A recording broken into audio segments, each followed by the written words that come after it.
tackle treatment-resistant depression.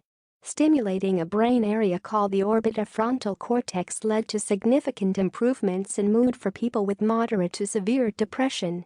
Major depressive disorder affects over 16 million adults per year in the United States and is the leading cause of disability worldwide. A significant proportion of people who are living with major depression do not get any relief from existing treatments. In fact, up to 30% of those affected by depression have an intractable form of the condition. Recently, deep brain stimulation (DBS) has emerged as a potential therapy that may succeed where other treatments have failed. In DBS, specialists surgically implant stimulating electrodes in the brain to send electrical currents to targeted areas. In the new study, Dr. Eddie Chang and his colleagues used DBS in 25 people who had symptoms of depression. They report their findings in the journal Current Biology. Dr. Chang is also a professor of neurosurgery at the University of California, San Francisco UCSF. Studying depression in key brain areas. Dr. Chang explains what made the researchers focus on the orbitofrontal cortex in this study. The area has been called one of the least understood regions in the brain, he reports, but it is richly connected to various brain structures linked to mood, depression, and decision-making, making it very well positioned to coordinate activity between emotion and cognition. The team had access to a clinic that specializes in epilepsy. People with epilepsy have electrodes surgically implanted in their brains as part of routine preparation for surgery. For this study, Dr. Chang and team recruited 25 participants with epilepsy who also had mild to severe depression. With the electrodes already in place, the participants reported how they were feeling a few times per day using an app. This enabled the researchers to link changes in brain activity with different moods, focusing on the brain area that was most involved in depression and also accessible with DBS.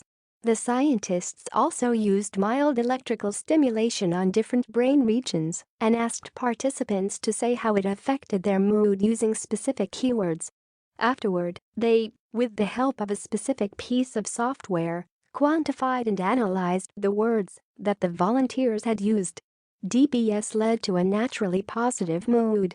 The study revealed that, while stimulating most brain areas had no effect on the participants' mood, 3 minutes of stimulating the lateral orbitofrontal cortex led to significant improvements. The successful results were only seen among those with moderate to severe depression. There was no effect in people with mild depression symptoms. Study co-author Kristen Sellers, Ph.D., who is a postdoctoral researcher in Dr. Chang's laboratory, reports on the results. Patients said things like, "Wow, I feel better, I feel less anxious, I feel calm, cool, and collected." And just anecdotally, you could see the improvements in patients' body language. They smiled, they sat up straighter, they started to speak more quickly and naturally. The patterns of brain activity also supported these noticeable improvements in mood. The authors note that the participants' brain activity after the stimulation resembled the brain activity that occurred when the volunteers reported feeling naturally good.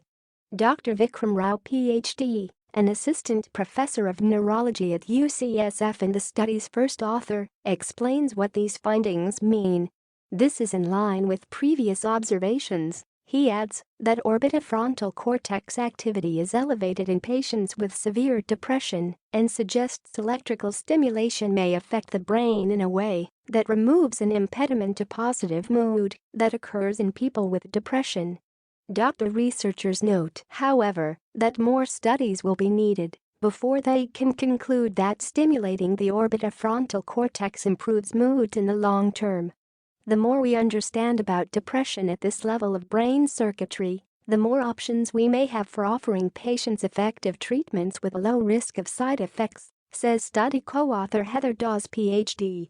Perhaps by understanding how these emotion circuits go wrong in the first place, we can